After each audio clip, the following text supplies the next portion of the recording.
Hello दोस्तों, कैसे हो? आपका स्वागत है त्रिपाण स्टडी सेंटर में। आज जो हम करने जा रहे हैं क्लास 9th का यानी 9वीं कक्षा के लिए जो है सामाजिक विज्ञान। ये टॉपिक कई माध्यमिक एग्जाम के व्यू से बहुत काफ़ी इंपॉर्टेंट रहेगा, क्योंकि इसमें जो है हम कुछ ही क्वेश्चन का डिस्कस करेंगे जो कि हमारे चैप्टर के अंतर्गत होगा। ठीक है, और ये आपके लिए इम्पोर्टेंट इसलिए भी रहेगा क्योंकि ये हिंदी इंग्लिश दोनों माध्यम में समझाया जाएगा। ठीक है, जैसे कि मैंने आपको हर वीडियो में बोला है कि एग्जाम के समय मैं आपके लिए इम्पोर्टेंट क्वेश्चन डालूंगा, तो वो जो है वादा पूरा करने का समय है। तो चलिए देखते हैं हमारा आज पहला क्वेश्चन क्या है। Here, define the flowing term. That is a flowing term is the most important. The first year virgin vegetation, second year flora, third year fauna, and fourth year ecosystem, fifth is a natural vegetation. There is a most important definition here. The first year virgin vegetation. The virgin vegetation is the most important point here. A natural vegetation refers to a plant, a community which has a grow naturally. There's a grow of naturally without human aid and has been to the left undisturbed by the human for a long time. This is called to the virgin vegetation.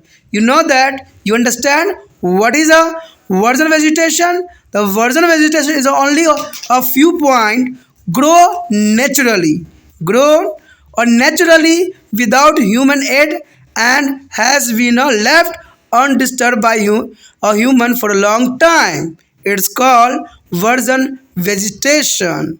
And the next year, floras. Floras is a term is used for natural vegetation of particular region and period. There is a flora as a natural vegetation. The only one few word or remember you natural vegetation is called flora. But fauna here is the third point is important. The fauna here various species of animal or wildlife is the term as fauna.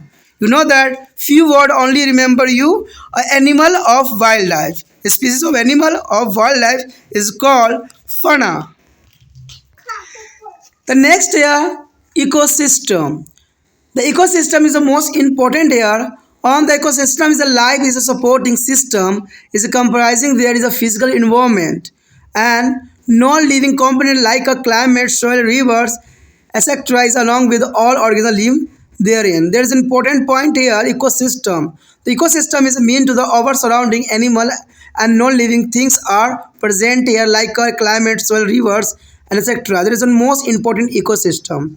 And the next here natural vegetation. The natural vegetation is referred here. They refer to the plant community which has a grow naturally without human aid and has been left undisturbed by the human for a long time. There is a most important point. The same point as a virgin vegetation and natural vegetation is the same. Do not confuse here. The natural vegetation and virgin vegetation is the same here. यहाँ पर पहला question जो हमारे समक्ष आया है अत्यंत महत्वपूर्ण है। कहते हैं ये जो है परिभाषा करना है कुछ शब्दों को।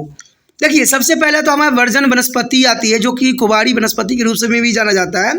दूसरा है वनस्पति, तीसरा है जीव, चौथा है पारिस्थितिक तंत्र और पांचवा जो है प्राकृतिक वनस्पति। अब देखिएगा तो ये क्वेश्चन अगर समझने की कोशिश कीजिएगा तो एग्जाम व्यू से जो है ये परिभाषा काफ़ी महत्वपूर्ण है और कई बार एग्जाम में आया भी है, तो इसलिए ये जानना आपके लिए बहुत ही आसान बना देगा और बहुत ही ज़रूरी बना देगा। तो इसको बहुत ही ध्यान से समझने की ज़रूरत है और इसको नोट करके अपने कॉपी पे नोट डाउन करना जिस एग्ज़ाम के लिए आप तैयार हो सको।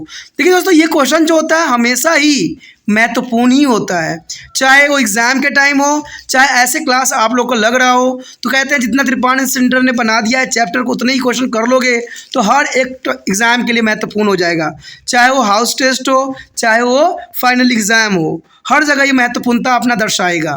तो देखिए पहला अगर हम देखें कुवारी वनस्पति यानी जो है वर्जन वेजिटेशन तो काफ़ी महत्वपूर्ण है। इसका मतलब ये होता है कुवारी वनस्पति का मतलब यही होता है कि आप कोई भी वनस्पति है जिसमें इंसान का कोई इंटरफेयर ना हो, यानी इंसानों का हस्तक्षेप ना हो, वो स्वयं ही ग्रोथ करता हो। ठीक है, तो इसे कुवारी वनस्पति के नाम से जाना जाता है। अगर हम इसके डेफिनेशन देखें तो ये साफ करता है कि प्राकृतिक वनस्पति एक पौधा समुदाय के संदर्भित करती है जो मानव सहायता के बिना ही स्वाभाविक रूप से बढ़ती है और लंबे समय तक मनुष्य द्वारा अप्रभावित छोड़े दी गई हो, उसे वर्जनीय वेजिटेशन कहा जाता है। यानी इसमें इंसानों का कोई इंटरफेयर ना हो और इंसानों के द्वारा कोई प्रभावित ना किया हो। तो ऐसे जो वनस्पति उगते हैं, पेड़ पौधे उगते हैं, इसे हम कुबारी वनस्पति या वर्जन वेजिटेशन कहते हैं, जिसमें कोई दो राय नहीं है। बहुत ही आसान आंसर है। तो आप समझ गए होंगे कि बिना जो है इंसानों, ऐसे वनस्पति जो बिना इंसानों के हस्तक्षेप से स्वयं ही ग्रोथ करते हो, उसे ही जो है कुबारी वनस्पति या वेजिटेशन, जो वर्जन वेजिटेशन कहते हैं। दूसरे पॉइंट अगर हम बात करें तो वनस्पति वेजिटेशन, इस शब्द का प्रयोग किसी विशेष क्षेत्र या काल की प्राकृतिक वनस्पति के लिए किया जाता है। यानी अगर वनस्पति से आप समझ गए होंगे कि वनस्पति का मतलब ही होता है कि पेड़ पौधा जो कोई भी काल में, कोई भी समय अवधि में जो है अपना ग्रोथ करता हो और ये काफ़ी महत्वपूर्ण रखता हो। अगर हम अगले पॉइंट की बात करें, जीव का मतलब होता है जीव जंतु, ठीक है। यानी जो हमारा बहुत काफ़ी महत्वपूर्ण है, जीव जंतुओं की विभिन्न प्रजातियों के जीवों के बीच जंतु कहा जाता है। यानी जो विभिन्नताएं प्रजातियों में दिखती है उसे ही हम जीव के नाम से जानते हैं।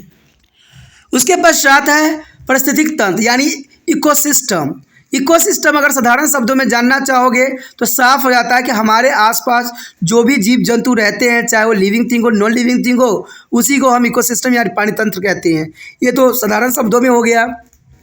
अगर इसके हम टर्म देखें तो एक पारितंत्र एक जीव सहायक प्रणाली है जिसमें भौतिक वातावरण अथवा निर्जीव घटक जैसे जलवायु, मिट्टी, नदियाँ आदि के साथ साथ में रहने वाले सभी जीव शामिल होती हैं। देखिए बात उतना ही कहा गया है, लेकिन थोड़ा सा जो है थोड़ा साइंस टर्म पे आ गया, क्योंकि इकोलॉजी है तो साइंस में ही आता है, तो इसको जो है आप साइंस टर्म में ही आप याद कर लो।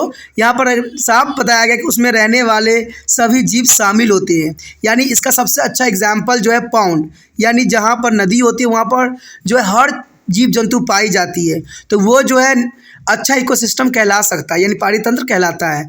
जिसमें आपने देखा ही होगा कि वातावरण जो है निर्जीव घटक जैसे जलवायु, मिट्टी, नदियाँ आदि सभी सम्मिलित होते हैं, उसी को ही पारितंत्र कहते हैं। यानी वहाँ पर उस स्थान पे जहाँ पर हर तरह के जीव जंतु पाए जाते हैं, ठीक है, चाहे वो बायोटिक हो, अबायोटिक हो, ठीक है, तो उसी को हम जो है पारिस्थितिक तंत्र कहते हैं। बात इधर करें प्राकृतिक वनस्पति, तो मैं आपको यहाँ पर साफ कर दूँ, प्राकृतिक वनस्पति हो चाहे आपका वर्जन वेजिटेशन हो, दोनों का मतलब एक ही होता है। यानी कुबारी वनस्पति हो या प्राकृतिक वनस्पति हो, दोनों एक ही शब्द है, ठीक है। तो सिर्फ आप कंफ्यूज ना हो, इसलिए यहाँ पर जो है मैंने समझाने की कोशिश किया है कि कभी कभी जो है नेचुरल वेजिटेशन आ जाते हैं, प्राकृतिक वनस्पति आता है, और कभी कभी वर्जन वेजिटेशन आ जाता है। तो बच्चे यहाँ पर कन्फ्यूज़ हो जाते हैं कि भाई वर्जन तो मैंने पढ़ा ही नहीं कभी था, मैं तो देखा ही नहीं, मैं तो प्राकृतिक वनस्पति पढ़ा था। तो भाई साहब आप सही सोच रहे हो, दोनों का अर्थ एक ही होता है, दोनों का डेफिनेशन एक ही होगा, ठीक है। इसलिए कन्फ्यूज़न नहीं होना है, चाहे वर्जन वेजिटेशन हो या नेचुरल वेजिटेशन हो, दोनों का अर्थ एक ही है, ठीक है। इसलिए त्रिपाठी सेंटर ये आप लोगों को कन्फ्यूज़न दूर किया है, क्योंकि बच्चे कई बार कन्फ्यूज़न में आता हुआ क्वेश्चन छोड़ के एग्जाम में चले जाते हैं, तो ऐसा नहीं करना है। दोनों का अर्थ सेम है। देख लीजिए इसका भी परिभाषा प्राकृतिक वनस्पति का, कि कैसे पौधे समुदाय के संदर्भ करता है जो मानव सहायता के बिना स्वाभाविक रूप से विकसित होते हैं। अब देखिए उसमें भी था कि मानव के बिना हस्तक्षेप के जो है स्वाभाविक रूप से विकसित होते हैं और लंबे समय तक मनुष्य द्वारा जो है अप्रभावित छोड़ दिए जाते हैं। यानी लंबे समय तक मानव ने किसी तरह गतिविधियां उसमें न किया हो, इसी को ही हम जो नाम देते हैं प्राकृतिक वनस्पति या वर्जन वेजिटेशन यानी कुमारी वनस्पति। तो ये काफ़ी महत्वपूर्ण यहाँ पर डेफिनेशन था, जिसको आपको याद कर लेना चाहिए। मैंने जितना कोशिश देखा है और समझने की कोशिश करवाया है आपको, इसमें साफ हुआ है कि कोई मुश्किल शब्द नहीं है, ये सब बहुत ही आसान है और आप कोई भी बच्चे हो, कमज़ोर से कमज़ोर बच्चे हो, उसको बहुत ही आसानी से याद कर सकते हो, ठीक है। तो जितना हो सके याद कीजिए, एग्ज़ाम को जो है तैयारी कीजिए, तभी आपके लिए फ़ायदा रहेगा, ठीक है। अगर ये वीडियो आपको अच्छी लगी, समझ में क्वेश्चन आया, तो लाइक शेयर सब्सक्राइब जरूर कीजिए।